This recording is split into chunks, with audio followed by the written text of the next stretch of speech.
and cramping yourselves in sardine-like in this room and indeed in the overflow room. My name's Mark Littlewood, I'm the Director General here at the IEA. Welcome to this panel discussion on Britain and Europe, if out, how. We've had numerous discussions and debates in this very room about what Britain's relationship with the European Union should ideally be, but today we're actually considering, were Britain to decide to leave, how would it make that decision, what might Britain look like afterwards. And we have a stellar but sadly slightly depleted panel for you this evening. Let me introduce them in the order in which they'll speak. Our first speaker is Allister Heath, who's the editor of City AM. He became the editor of City AM in 2008, having previously been the editor of the weekly magazine The Business. Under his editorship, City AM's grown to an audited print circulation of 100,000 copies a day, and he is also a regular and influential voice in London's business community and, of course, on our airwaves. In addition to City AM, he writes for a wide range of publications, including the Daily Mail, the Wall Street Journal, and The Spectator. Our second speaker is Dr. Andrew Lilico, the Managing Director of Europe Economics. At Europe Economics, he's directed major projects on financial services regulation, the cost of capital, pharmaceuticals, competition, and impact assessments. His doctorate was in bounded rationality. He is an acknowledged authority on the application of real options to price regulation and has done working papers on short selling, risk sharing, contracts, housing debt, the regulation of markets, and the like. He is also a regular commentator on our airwaves. I'm afraid Ruth Lee is unwell, so won't be with us this evening, but our third speaker will therefore be Ian Milne, the Director of Global Britain. He has been the director there since 1999. He's the chairman of various companies involved in publishing and book distribution, and some of his most recent publications, A Cost Too Far, published by Civitas in July 2004, was an analysis of the net economic costs and benefits for the UK and EU membership, and Backing the Wrong Horse, a review published by the Centre for Policy Studies, a review of the UK's trading arrangements and options for the future. Our next speaker will be Mark Reckless, who's just joined us. Thank you for joining us, Mark. Mark graduated in philosophy, politics and economics from Oxford University about the same time as I did, and has an MBA from Columbia Business School. More recently, he's trained as a barrister. He's now the Conservative Member of Parliament for Rochester and Strood and a member of the influential Home Affairs Select Committee. He has previously been the UK economist for the investment bank Warburgs, and was rated as one of the top 3 economists in the city. He's also worked for the Conservative Party Policy Unit, where he developed new policies for tackling youth crime and for police governance. And last but by no means least, Ronald Stewart-Brown, who is the director of the Trade Policy Research Centre. Ronald's been writing on trade policy since the late 90s, and in May 2002 he founded the Trade Policy Research Centre, which has now established itself in a prominent position in the UK's continuing debate on its trade policy options outside the EU trading framework, and counts some 40 leading UK businessmen amongst his supporters. He's written variously for the Daily Telegraph, the European Journal, Conservative Home, and our very own Economic Affairs. Ladies and gentlemen, please welcome your panel this evening. If I could just start, before I ask Alice to speak, with a few protocols. I'm going to be asking each speaker, given that this is such a simple and straightforward topic, to limit their remarks to between 5 and 7 minutes. After 5 minutes, there'll be a little tinkle of this bell. After 7 minutes, there'll be a louder tinkle of this bell. And if you go on much beyond 7 minutes, I will attempt to confiscate 10% of your savings from whichever bank accounts you have as an incentive to try and keep you to time. If I can ask all of you, ladies and gentlemen, if you've got a mobile phone device or another electronic device that might make an irritating sound, if you could switch it to silent, I'd be very grateful. Allister, can I ask you to go first? Thank you. I think my remarks are going to be maybe slightly different to some of the other speakers, because I want to highlight a few points and issues which I think are sometimes forgotten about in this debate, and which need to be addressed, I think, if the UK wants to dramatically change its relationship with the EU. My own position is the UK needs to repatriate a vast amount of powers back away from the EU, whether that's called withdrawal or radical renegotiation, I'm not sure. But I think it's very important that this does happen, because I think the current relationship between the UK and the EU is not a stable equilibrium, it's not a satisfactory one, and it's getting worse all the time. And it's also a major strategic and economic error, because we're so focused on a part of the world that is shrinking all the time in terms of its economic and cultural and geopolitical importance. But I think there's a number of issues that Eurosceptics need to address, and they haven't always addressed. First, the debate. The debate, of course, will quite soon, when it starts to erupt, be all about trade and economics, and about people losing their jobs if we change our relationship, and how big companies are going to sack hundreds of thousands of people, and everyone's going to leave the UK, and it's going to be a disaster. And in the main, that's complete nonsense. But I think Eurosceptics, in many cases, are still addressing some of the arguments that are actually easier to refute now than they were 5 or 10 years ago. And I think, in many ways, the arguments today are going to be slightly different when it comes to that particular issue than they were 5 or 10 years ago. And I speak to a lot of people in the city, bankers, people in financial services and so on, and I think that that's where a lot of the opposition is going to come from to the kinds of people, such as myself, who want a much looser relationship. I think the argument is going to go something like this. Yes, we can be out of the EU when it comes to car manufacturing because of the WTO, and because, okay, there may be tariffs, but a few percentage point tariffs is not the end of the world. But when it comes to financial services, legal services, professional services, those high value added things that have made London such a prosperous place, and a remarkably prosperous place compared to the rest of the UK, even after 5 years of stagnation or recession, where those could be heavily hammered by a hostile EU if we don't get our renegotiation right, if we don't get the terms under which we exit the EU right. And I think that's a very important argument that shouldn't be dismissed. It could arguably be deemed paradoxical, because the city keeps being hammered by the EU. The EU has just imposed this, what I think is a ridiculous cap on variable compensation, i.e. bonuses. There's more and more moves all the time afoot. There's constantly a regulatory, a number of regulations trying to affect the city, which are clearly not in the UK's interest. These are not regulations that are being dreamt up to try and make the city stronger, more resilient, and more, and bigger. They're regulations that are aimed to damage it. So, nevertheless, despite that, in my experience, the people who run some of the largest investment banks, financial institutions, even law firms and so on in the world, are very, very nervous about any change to the EU's relationship. They almost have to take anything that comes from the EU, as long as the single market isn't jeopardising financial services, and they're very worried that any kind of change will be an excuse for the Europeans to freeze the city out of, bond issuance in Europe, M&A in Europe, and so on and so forth. And I think these people have got a lot of money and would be quite active in attacking anybody who wants to change the relationship, the UK's relationship with the EU. Now, things have changed. 10, 15 years ago, the business community in the city was substantially more pro-EU than it is now. You now have large numbers of even senior businessmen, including some of the largest firms, who don't like the EU. You've got more FTSE 100 firms than ever before that don't really trade with the EU anymore, with the Eurozone. They trade with Asia, they trade with Latin America. The world has changed. People are changing. Even the biggest businesses that have traditionally been pro-EU are changing. But nonetheless, that is still going to be a major area that people who are Eurosceptics need to address. It's not just about tariffs on car production, it's not just about WTO, it's not about manufactured goods anymore only. 1/3 of the UK's exports come from services, that's growing all the time. And for London, services are very important. So that's a challenge which Eurosceptics needs to address. I think they can be addressed, and I think that doesn't in any way invalidate the need for changing our relationship, but nonetheless it's a major challenge that needs to be addressed head on, I think. So that's one big area that I want to highlight.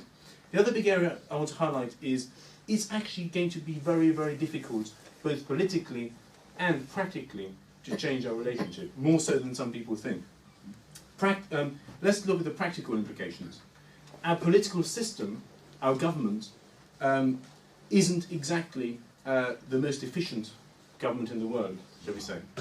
To suddenly gain control over large areas of public policy that it doesn't currently control, to suddenly start taking charge of all these things, to have to renegotiate maybe trade deals, to do all these kinds of things is actually very complicated.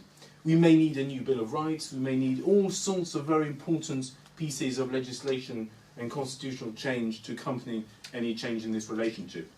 And at the moment, no one's really thinking about this in the UK. The Conservative Party certainly doesn't have the intellectual capacity or time invested in any of this to be able to be thinking about these things properly. So the big danger is there's going to be all this big debate and so on, and suddenly when you start to dig a little bit and ask people, you know, what's your practical alternative? You know, what are all the laws you're going to have to pass? You know, thousands of pieces of legislation might need to be passed, and things are going to have to be changed and so on. And, you know, people need to be ready for this, and there needs to be this very, very hard work that has to go into this. And it's probably the kind of work that people who want to change relationships should be engaging in now, and in a very, very serious and professional way. And I think it's a major task and a major challenge that, again, people are not all aware of. This is not easy. This is really, really complicated. But again, it doesn't invalidate the need to do it, or it doesn't mean that you can't do it.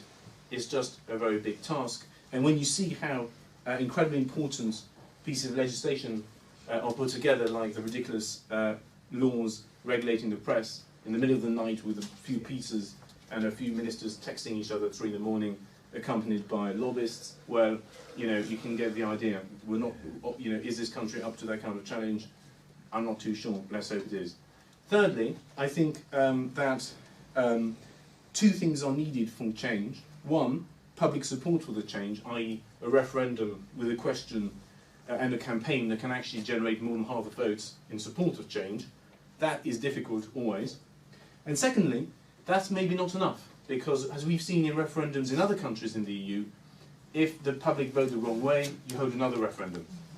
And, oh yeah, I mean, people may think this could never happen in this country, but I disagree. People might have thought that politicians never regulate the press in this country, or, you know, cap salaries, or whatever it is. You know, anything really is possible. So you need not only public support for change, you also need a lot of parliamentary support for change. You probably need either a very large minority of MPs or actually a majority of MPs, and you need the leader of at least one of the major political parties in Parliament to support the change.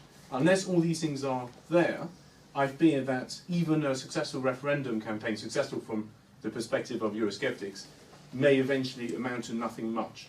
You could have, you know, a slight renegotiation, a few threats, and suddenly people change their mind slightly and vote a different way. All these things are clearly possible. So I think that, again, is a major challenge.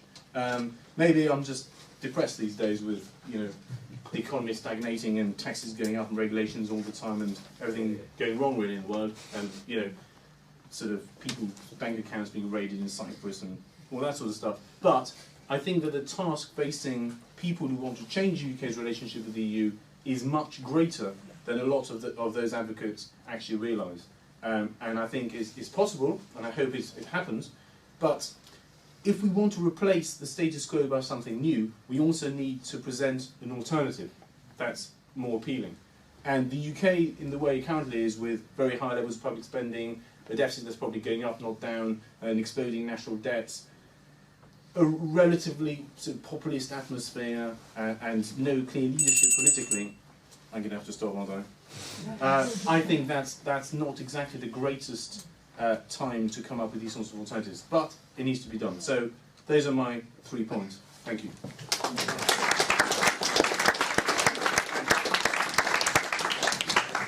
So I think the right way to think about this is as follows. I think first of all, we want to understand, if we're going to think about what we do instead of the EU, why one belongs to arrangements such as the EU, why we would be likely to leave if we did, and therefore, following on from that, what it would be attractive to do under that scenario. So the first thing, I think, is to understand why one belongs to arrangements such as the EU. Why do medium-sized countries join together with other medium-sized countries in trading arrangements? I think it's natural to suppose, as a first instance, that that's something to do with trade. Right? You have a trading arrangement in order to promote trade. I think that's wrong. I think that if you are a small country like Switzerland and you have little aspiration to be involved in international affairs, then you're happy to trade on an equal basis with anybody, anywhere around the world. You don't have any particularly preferential arrangements. You're happy to trade with the Norwegians one day and the North Koreans the next. If you're the global hegemon, if you're the UK in the 19th century, the US in the 1950s, then you just tell other people what kind of trading arrangements they're going to have with you, and they like it. But if you're a medium-sized country, and you aspire to have some influence on events, then what you try to do is to combine with other medium-sized countries, similar to yourself, with fairly similar values, so that in combination you can have more influence on those events than you would alone. And to reinforce that political engagement, you have trading and other kinds of relationships so as to drive your economic and cultural activity together, to increase your sense of togetherness, to reinforce your geopolitical influence. I think that's fairly clearly the sort of thing that's going on in the EU. The EU, for example, it's born in all kinds of things like responding to the famines in Europe in the 1940s and so on. But central to its original purpose is the creation of a bloc of capitalist states to A, face off the communist states of the Warsaw Pact, and B, to as an alternative to communism in places such as Italy and France, and as an alternative to the fascist states that still existed on the Iberian Peninsula and which had had a recent history in other parts of Western Europe. I don't need to give an account of everything that follows thereafter, but that brief account should illustrate to you that there's always been a political element to the EU's purpose, and that political element is still there now. So if you're to think about what we might do in the future instead of the EU, I think you should comprehend that it will have a fundamentally political purpose. It's an alternative political project that you should have in mind. The second thing is to understand why we might leave the EU. So the scenario under which I imagine we would leave the EU, I mean, it's possible, of course, that the EU just ceases to exist, right? The euro collapses or something, right? These things are still a possibility. But the most likely scenario under which we leave the EU would, I believe, go as follows. That partly in response to the Eurozone crisis, but also partly in response to its long-standing project of creating a single European state, the countries of the Eurozone, plus perhaps half a dozen others that aspire to belong to the Eurozone eventually, combine themselves into an EU federation. That EU federation, that new country, a federal state, or a confederate state, if you want to be slightly looser, would then expect, I think, to inherit the various institutions of the EU. So it would inherit the European Bank as its central bank, the European Commission as its federal level civil service, the European Parliament as its parliament, and so on. That, I think, is the natural expectation for that structure. If that is to be so, then it's hard to see how there could be something which was the European Union, which wasn't integrally part of that European Federation. How would there be a viable entity that carried on as the European Union? When the Eurozone was only perhaps 11 members of a broader union, you could imagine those being separate things. Perhaps the single European state made out of those Eurozone members would itself be a member of the European Union. But if the European Union that's not the single European state is only to be 4, if it's only to be Britain plus Sweden or something, then it's just not going to be plausible that we can carry on as part of that entity. In order for that to be actually achievable, you'd have to be doing something like the Prime Minister's talked about getting them to abandon the whole project of very close union. Well, that's not going to happen. The only other kinds of things which I could imagine would be something like enormously expanding the numbers of members of the European Union. So it wasn't just 4 that were never going to be in the single European state, but perhaps you were going to have Belarus and Egypt and Morocco and all of these other groups in a sort of outer ring, so that the European Union would cease to be European in order to be able to continue as an entity separate from the single European state. Again, I think that's pretty implausible. You only have to describe the scenarios under which the European Union continues as a viable entity to see that they're really not very credible.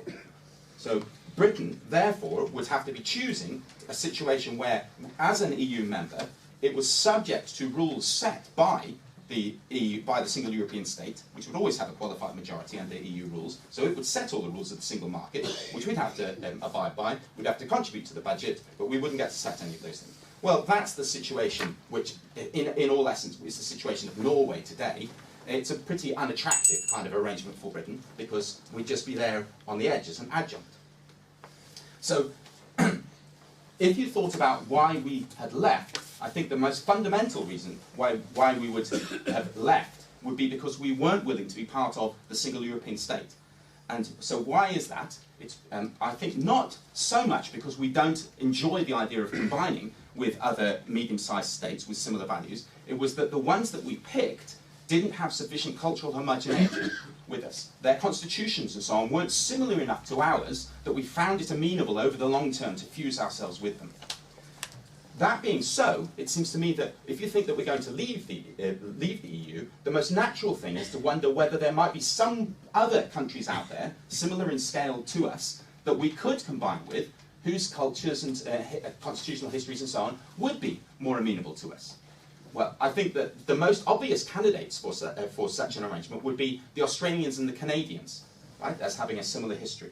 I personally don't think that arrangements such as joining a new Commonwealth, and because the Indians aren't going to be interested in us again unless we become major players in the world, I don't actually think the Americans are that similar and that much more similar to us culturally and constitutionally than the Europeans that we decided we don't want to be with. Chinese, Russians, I don't think we're going to be with any of them. So if we're looking for other similar scale countries, the group is relatively narrow. I think it's coming down to something like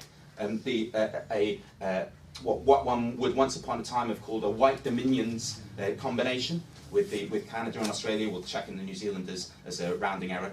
Or failing that, maybe you could.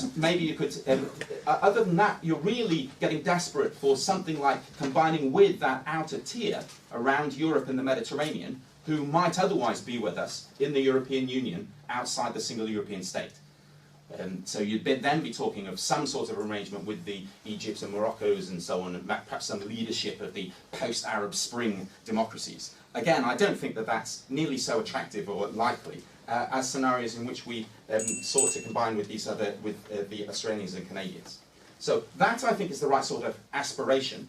It's important to understand that it's a political project that you're engaged in, which is then driving your economic relationships.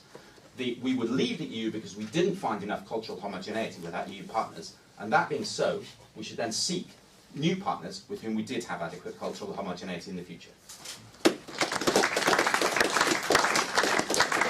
Thank you.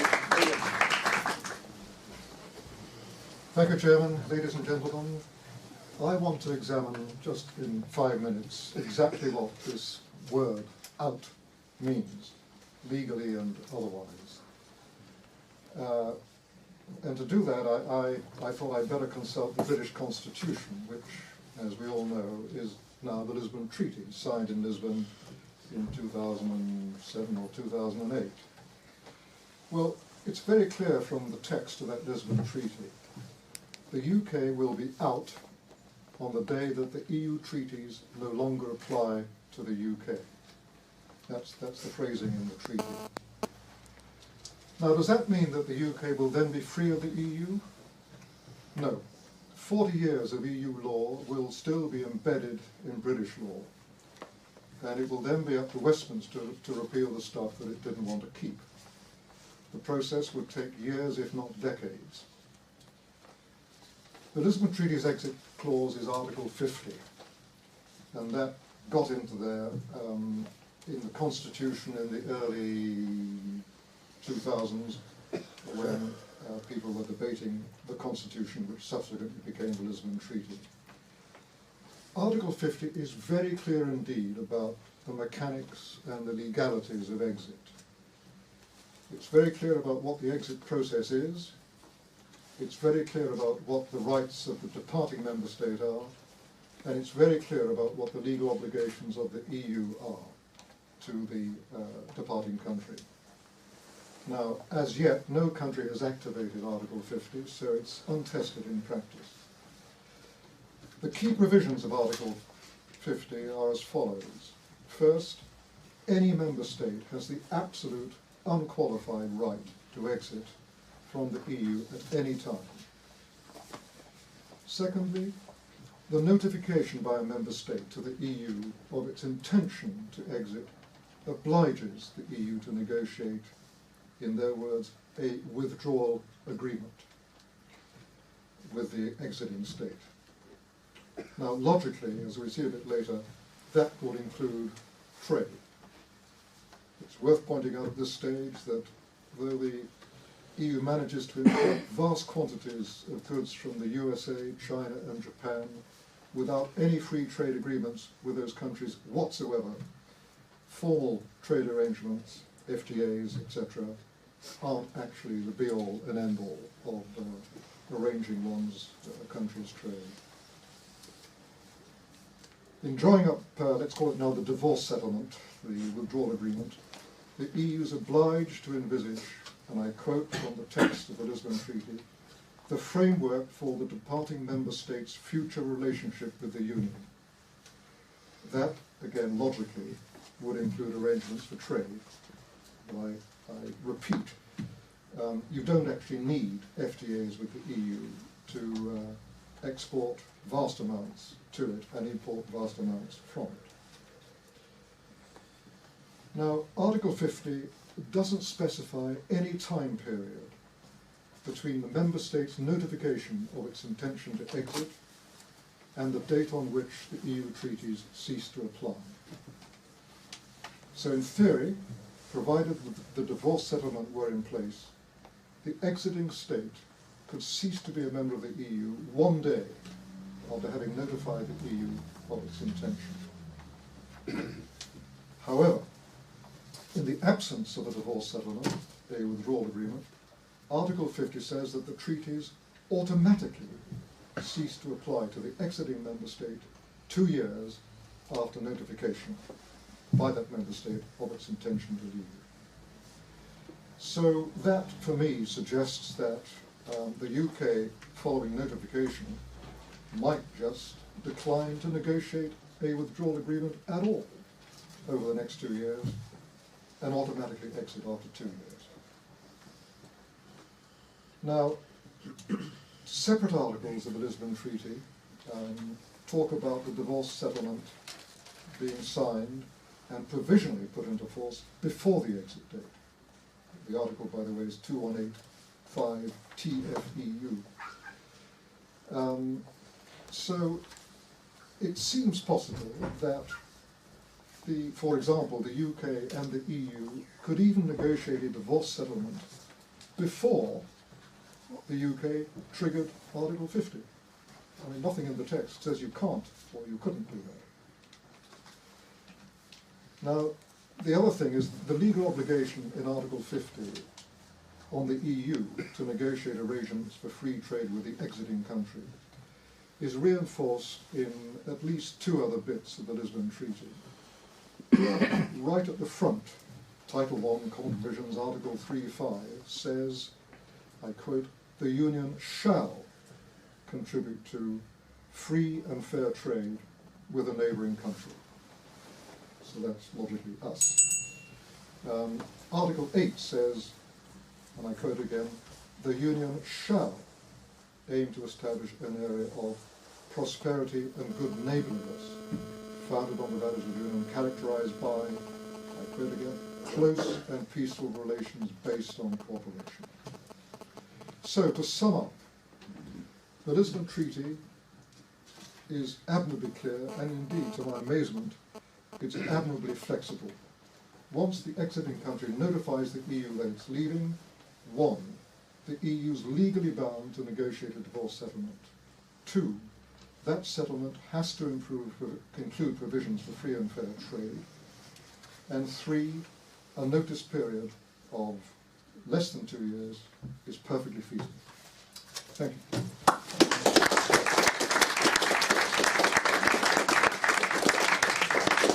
Ian, thank you. Mark.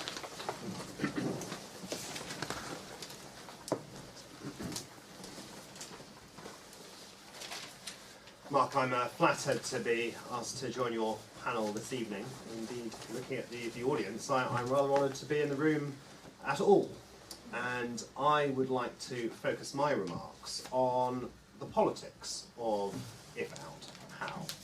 One can talk about what the ideal post-out relationship might be, and it seems to me that Article 50, what Ian said, is also my understanding, and that we should be able to negotiate a free trade deal, and as they sell far more to us than we sell to them, indeed as much to us as I think they do to the United States and Japan put together, it is clearly in the interests of the EU to maintain a free trade relationship with us, and in particular, given its relative power within the EU structures, it is very clearly in Germany's interest, with the UK being their single largest market in the whole world, to have a free trade relationship where we continue to buy their cars and all their other fantastic exports without taxes being imposed on that trade.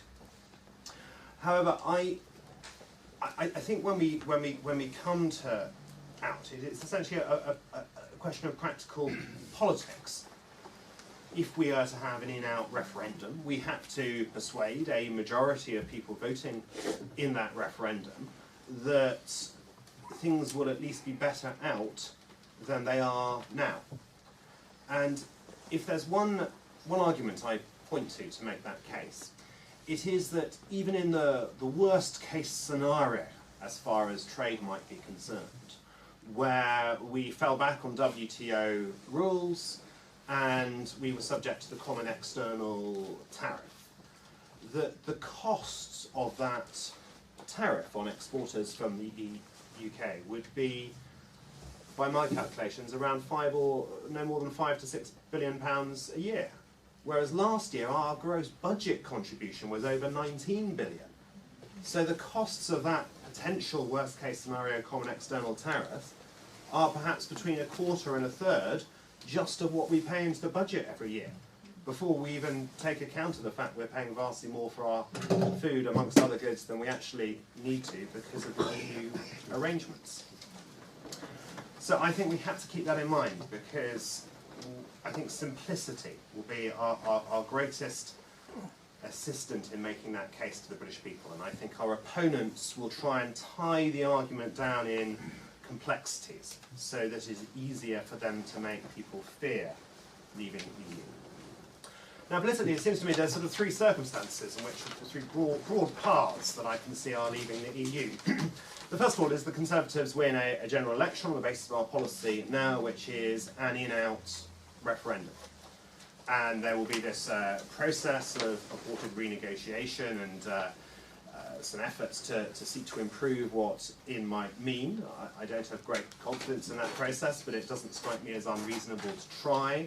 And I do believe that the process of trying, even and perhaps especially were that to fail, will assist us in bringing this group of people in the country, a significant proportion, who still believe in the words of William Hague that somehow it's possible to be in Europe but not run by Europe.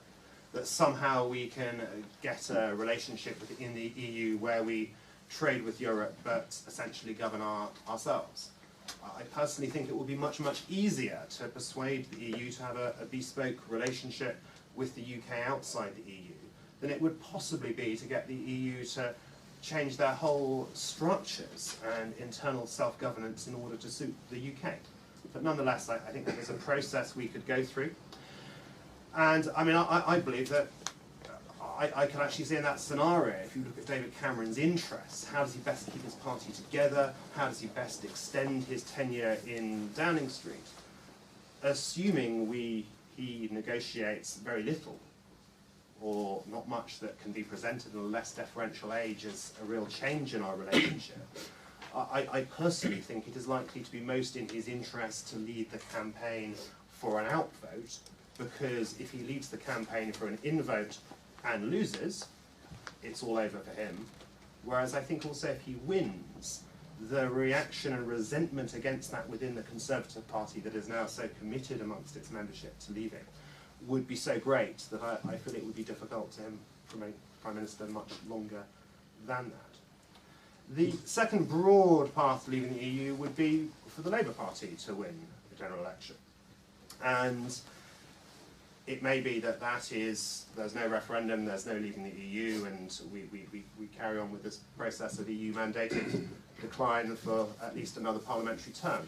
But it is at least possible that they will agree to a referendum, either if, as we get closer to that election, that their polling position is such that they worry they won't win, and this issue, particularly with the European election, in which many people expect UKIP to do well, maybe one in which they could assist gaining an overall majority by giving that commitment to an in-out referendum. I think it would be a snap in-out referendum, a very different one for us to fight than one following a renegotiation.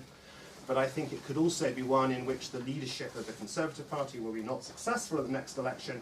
I think when there is a leadership election in the Conservative Party, I believe that no leader is now likely to win such a leadership election without a commitment to leave the European Union, because that is now the settled view of the membership of the Conservative Party. The other circumstance in which it's possible to have a referendum under Labour, I would say, is if we manage to legislate in this Parliament for a referendum the next, or if there is a treaty that triggers the referendum lock, which I understand they will now accept, or there is a breakup of the Eurozone, which just leads to irresistible pressure for a referendum on our membership and relationship with the EU.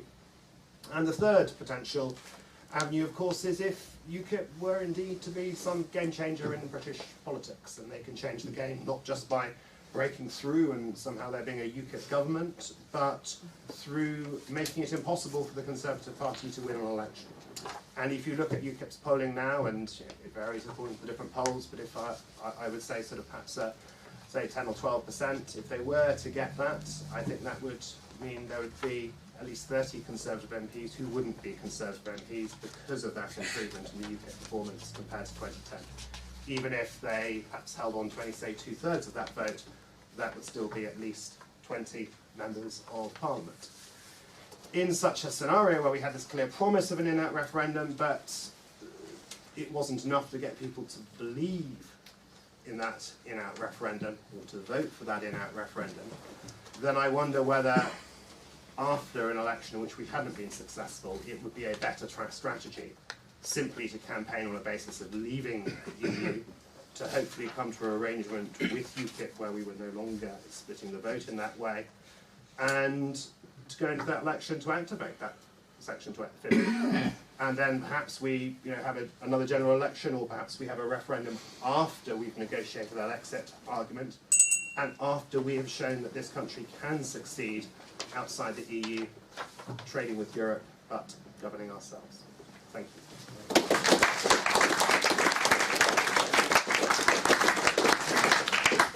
Oh, thank you. Ronald.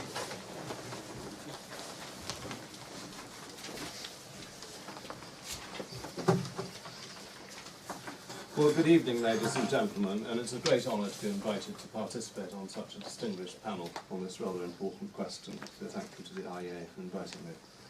As recent polls have shown, there's strong support for seeking to negotiate the fundamental changes to the EU that the Prime Minister outlined in his great Europe speech 2 months ago. I think that's what most people want, is to stay in the EU just for trade, without all the Brussels directives and regulations covering areas that are nothing to do with trade. But I can see no hope of being taken seriously by our European friends, unless they can see that if we don't get what we want, we would be prepared to leave the EU altogether. For that purpose, we need a negotiating fallback plan.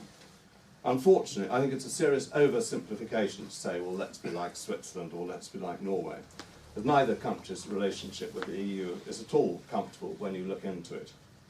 Nor do I think we could just leave the EU unilaterally.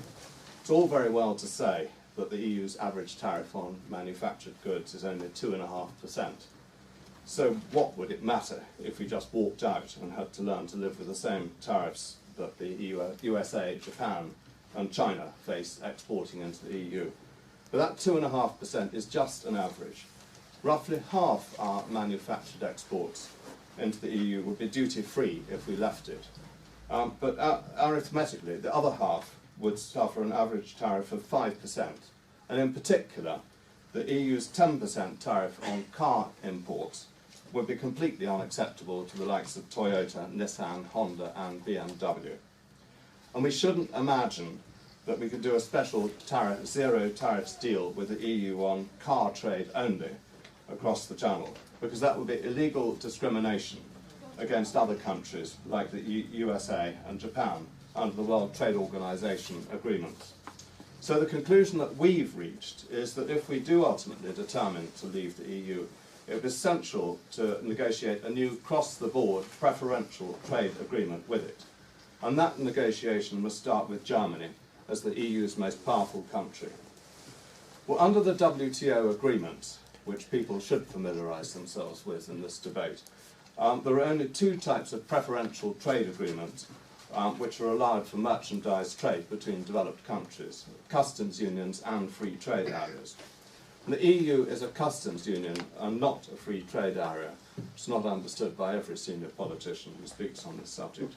This distinction is vital because and for anyone interested, we've got quite a few copies here of a single brief-page briefing note on the difference between free trade areas and customs unions, and also covers the crucial subject of rules of origin, and it will be on our website tomorrow.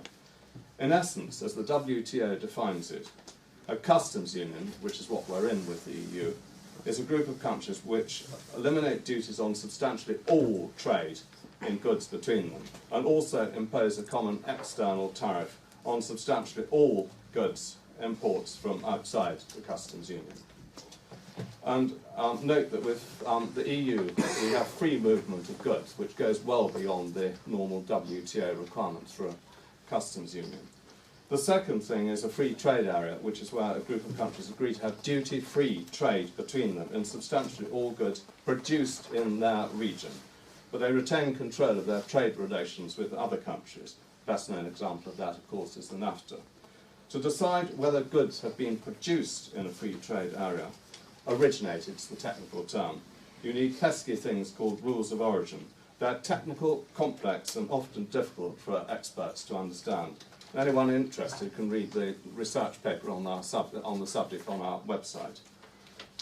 Well, the other day, you may have seen Herr Schäuble, Germany's finance minister, quoted as saying that Britain leaving the EU would be catastrophic. He does have one very good reason for holding that view. If we left the European Customs Union, the northern liberal bloc of EU member states, currently led by Germany and the EU, would lose its blocking minority on the Council of Ministers. But the protectionist Mediterranean bloc, led by France, Italy and Spain, would retain its blocking minority. It would indeed be a disaster to let the protectionist countries get the upper hand in Europe. I think that sooner or later Angela Merkel must grasp how wrong it would be to seek to coerce Britain into full political integration with the EU against the will of the British people.